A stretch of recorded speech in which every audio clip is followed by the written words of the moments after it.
The Bible said, do not be conformed into this world, but be transformed by the renewal of your mind. Amen. Church, always be on guard that the world will never steal us away. Friends, God calls us in several different ways. It depends on us how we will respond to God's call. Amen. So moving on, the second point is the identity, our identity with God. Earlier in the story, when the angel appeared to Gideon, he said, "You are a brave man, and you will save your people from the Midianites." And the first response of Gideon to God is, "I am the weakest of my family, Lord." Interestingly enough, that Gideon at this point, he is threshing wheat in a hidden place, in a winepress. Now, earlier, you can see how funny the story was, right? So sometimes we tend to believe that we are nobody and we cannot do anything about it. So we hide and try to do small, mundane things, like little things that the enemy is trying for us to believe. But God is already calling us for bigger things. But we're trying to justify it. But God, we are just poor. I'm the least of my family. Like what Gideon said. I don't have the talent, God. I'm not called because I'm too old. I'm not called because I'm too young. I am not called because I'm too weak. I'm not called because I'm too skinny.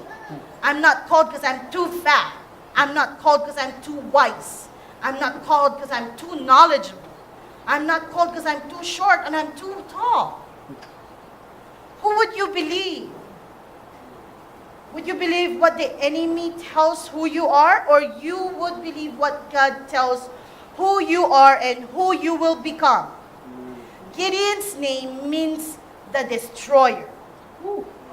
Hallelujah. And because of what he did, they changed his name to Jerubbaal, which means let Baal contend with him. Church, your identity is with God. Your identity is with your Father. He's the only one who could give you who you are, who could tell you who you are, not anybody else. Amen. They can tell as much as they want to say who you are, but God knows who you really are. Amen. Your identity is not what your physical appearance or what you are doing or what you have done. So when we were young, we have these nicknames. I don't know if you guys have this nickname. My youngest brother have this nickname. I know he doesn't mind, and he's not here anyways. So his nickname is Anay, which means a termite. What in the world would give that nickname, right? And who in the world would give that nickname? It is actually based on my father's looks. My dad has a cut, so in the nose, and it is based on how he looks. So he got it from my father. But his identity is not from my dad, from what my dad had passed on to him. His identity is with God. And nobody could tell him. But church, let me tell you what the Bible says, your identity. And here is your identity you have in God. God says you are a conqueror. He said you are a child of God. You are a friend of Jesus. You are justified and redeemed. Your old self was crucified with Jesus, and you are no longer slave to sin. You will not be condemned by God. You have been set free from the law of sin and death. As a child of God, you are a fellow heir with Christ. You have been called a saint. Your body is the temple of the Holy Spirit who dwells in you. You are joined to the Lord and are one in spirit with Him. You are a new creature in Christ. You have been made complete in Christ. You have been raised up with Christ. Your life with Christ is God, in God. Christ is your life, and you will be revealed with Him in glory. You have been chosen of God, and you are holy and beloved. God loves you, and He has chose you. That is what, and that is who you are in the Bible, and that's who you are in the identity of Christ. Amen. So I don't know about you. When I hear that, I cannot say no. And that is me. Hallelujah. With God. So now go out there, flex your muscles, and go show the world your identity with God. Hallelujah. So tell your neighbor or the one right next to you that your identity is with God, not anybody else.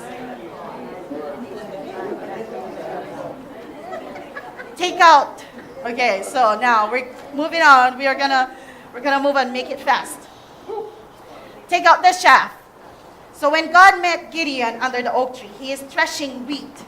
Gideon was taking out the chaff from the wheat so he can get the wheat and make it something like bread, rice, cereal, maybe anything that wheat can become or turn into. God calls the one who is in the process of taking the chaff out of their life. It may seem unusual, but when we get saved first, we started taking the chaff out of our life. We start separating ourselves from our friends that we used to hang out. Amen. We start consuming less alcohol. We start shopping less. Amen. We start doing less in the world. Gideon was doing it in a wine press. He's hiding. He does not want the Midianites to see him. For us, though we know God, we sometimes do that in hiding. We don't want the world to see it. It is like we ask God for patience, but we would not like to endure the pain so we can get patience. Amen. Threshing wheat is called the winnowing process, where the wind would blow away the dust that was accumulated through the threshing process. And after the threshing and winnowing, the grain was finally passed through the sieve to remove any dirt before finally being taken away to be stored in a barn. God completes his work on a spiritual threshing floor. The threshing floor is anywhere the Holy Spirit is at work in our lives. Amen. The church is a threshing floor. Our workplace is a threshing floor. Your school is a threshing floor. Any place out there is a threshing floor. Like what Jesus said in the book of John, that the Holy Spirit is like the wind that blows and no one knows where it goes. Right. Spiritual threshing can take place in the lives of the people by the work of the Holy Spirit anytime, anywhere. The chaff, once separated from the wheat, will be burned. Church, in 1 Corinthians chapter 3, 11 to 15, it says, "For no one can lay any foundation other than the one already laid, which is Jesus Christ. If anyone builds on this foundation using gold, silver, costly stones, wood, hay, or straw, their work will be shown for what it is. Because the day will bring it to light. It will be revealed with fire, and the fire will test the quality of each person's work. If what has been built survives, the builder will receive a reward. If it is burnt up, the builder will suffer loss, but yet will be saved, even though only as one escaping through the flames." When Christians are judged at the judgment seat of Christ, all that is chaff will be burnt. And only that part of our life that is of true spiritual worth will remain safe and would result in us receiving the rewards from God. Amen. A true Christian is built on a sure foundation of Jesus and built in the work of the Holy Spirit. Can I get an amen? Amen. So, church, God has a plan for you. He has a plan for us. It is a great plan, but we need to mature spiritually through the threshing process so that we could be the person that God calls us to become. when we know that we can't do it by ourselves, like threshing the wheat, we need to humbly trust the Holy Spirit so we can be renewed. We are still in the process of threshing. So let's endure it together and ask God, truly ask Him for His help with the Holy Spirit. God always uses your weakness to show His greatness. That is our fourth point. Without God's blessing, you will feel coward, small. Remember when Gideon was talking to the angel? How can I save Israel? My family is poor family of Manasseh. I don't know if you remember the Manasseh. They're the first one who wanted to take that side when they got divided. Right. Yeah. I am the least in my father's house. When we picture Gideon, he is this guy who is small because he can hide while threshing the wheat. So he believes on what he sees, but God always and never fails to use our weakness. In the Bible, there is this young David who became a king. Right. Rahab, who is a prostitute. Right. Joseph, who was sold into slavery. Moses, who was adopted. Abraham, who could not speak clearly. Paul, in the New Testament, who was a persecutor. And many others that God used to show that these are regular people like us. Amen. God did not use who are the people who are big and bad. Like they think that they got it all. Right. So if you have any weakness, let God use it to show His power and His greatness. He's the God who will use the small to show how big He is. Yes. He's the God who cares about your weakness. Paul says, I boast in my weakness. Right. Amen. Why did Paul says that? He can even boast on his weakness. Because in our weakness is where God would reveal Himself. Amen. So be happy that we have our weakness. Don't be so nega and say, oh, I can't do this. I'm weak at this. Be happy. Be positive that we have that weakness because that's where God would show He is in you. Amen. Because He will show His power with your weakness. Hallelujah. Because when He calls you and I, He does not call us to do hard things, but to accomplish the impossible things that only He can do. Amen. So now, you guys know. Tell the person right next to you and say, in your weakness is where God is. Amen. Amen. Okay, so in our story, Gideon actually tried to tear down the idols. So our fifth point would be tear the idols in your life. Tear down the idols in your life. Oh, yes. So, have you heard this saying, strike while the iron is hot? Yeah. So in this story, when the angel met up with Gideon in the oak tree, the same night, Gideon was asked by God to tear down his father's altar, the Baal and Asherah. Gideon just met God that day, so he's on fire still. He's on fire because he saw how God could do miracles, right? So when God gave the instruction, he is ready to do it. He wanted to do it. So he took his servants, 10 of his servants with him. And so it's like this. When a non-believer gets saved, or somebody just had an encounter with God, and you knew about it, we're not just going to stay quiet. Strike while the iron is hot. Amen. Get to them and ask them or invite them to church. Get them connected with your brothers and sisters. Call your pastor and tell them, hey, pastor, can you pray for this person? He just got an encounter with God. Get excited because obey what God is telling you. That's when these people are going to come to know Jesus. Yes. Because they're on fire. They just found Jesus. Amen. Gideon was asked to tear down their idols. What are the idols that we need to tear down in our lives? Idols does not mean the one that we see somewhere like the images.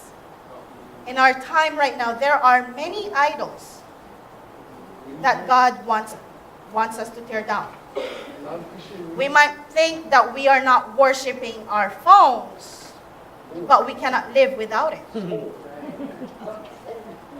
Idols are something, somewhere, someone that if it's taken away from us, we cannot live.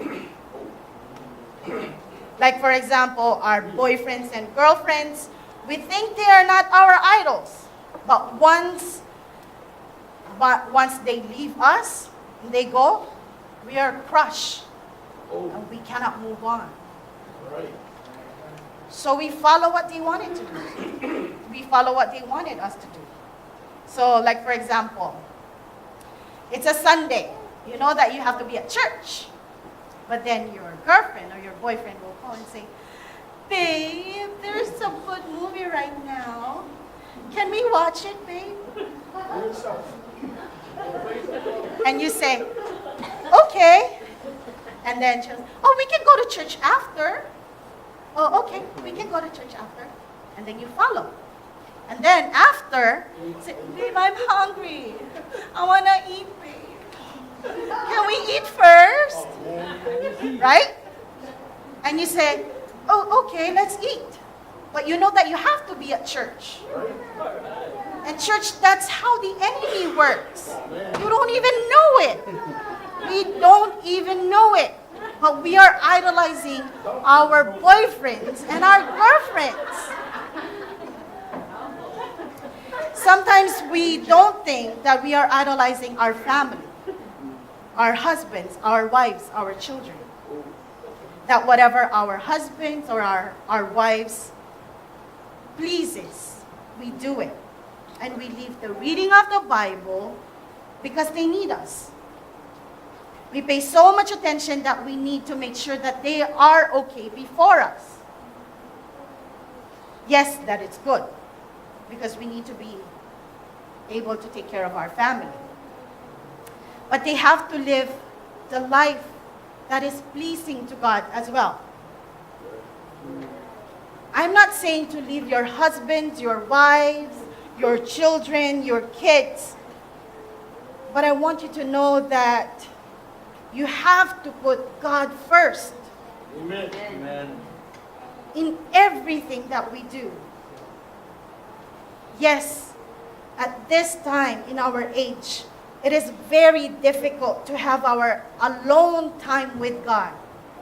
Just reading the Bible takes so much time of our busy schedule, of our busy life. But that is why we are separated. Amen. That is why you are called holy. Yes. Because not too many people can do it. Not too many people can leave everything and read the Bible.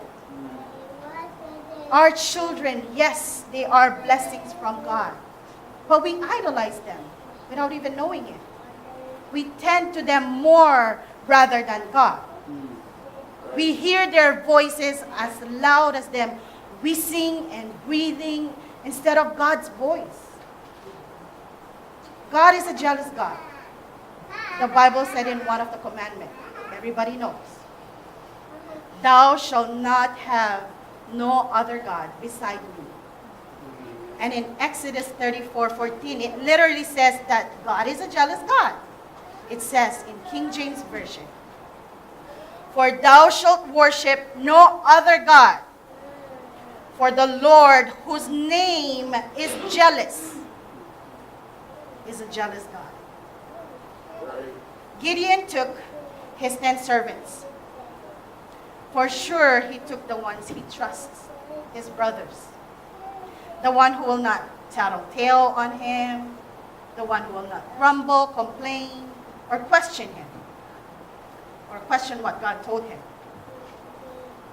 Church, we have brothers and sisters that we can trust, Amen. who could help us tear down those idols. Ask them for help. The one you could count on and would make you accountable every time you would fall on disobedience. It shows us that we cannot do it ourselves. We need our brothers and sisters on our left and our sisters on our right. Amen. Like what Pastor Miguel said, we are not here for a sprint to get tired in our walk. We are here for a relay so that we can pass on the gospel. So hold on tight to our brothers and sisters and don't let go. So I'm almost done, church. The last point is God's provision. When Gideon asked God to make the fleece wet and the grass dry, he did not question if God can do the miracle. He did not question God. Everybody's getting it that he just wanted to show that God can do miracle. But while I was praying, he did not question that. He did not question if God can do something impossible for men. It shows God's power shall be revealed either on a dry ground or on a wet ground. Your walk might be dry or wet, but God's dew would still be where you ask God to be. Hallelujah. God will provide anything we need if we ask. Amen. Like what Gideon requested. He asked God, God, if it's you, please make this fleece wet. He prayed. Church, we are the fleece. And Jesus is the dew that the world will be looking at. Jesus is the dew that the world will be looking at, that when they see us, we are drenched with water, the living water that only Jesus can give. Hallelujah. So then when they see us, we're all dripping with His living water. Hallelujah.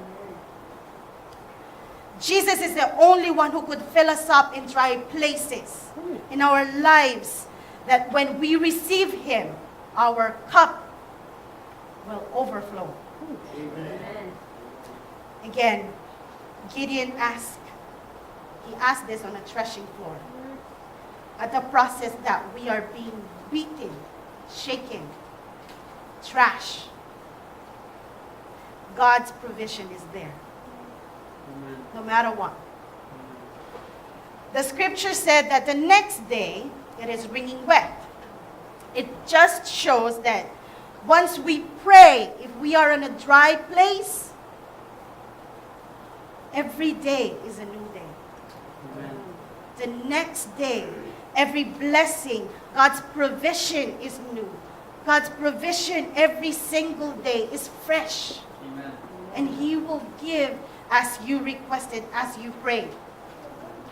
And when Gideon asked God to have the fleece be dry and the grass be wet. Church, when we are dry, God will still sustain us. When the grass is wet all over, that signifies our renewed life. Even if we feel dry inside, look around you.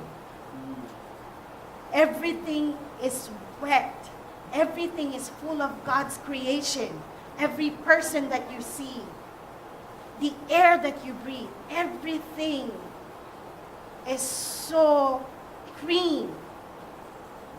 And that is God's provision. The water that only God can give. The wind. Because no matter what, God will provide, because He is the water. He's the wind. He's the light. He's the salt. He's the window. He's the door. He's the air. He's everything He created. Amen. Church, let us answer Jesus in our life. He calls us. Our identity is with Him. That in our weakness, He will show His greatness.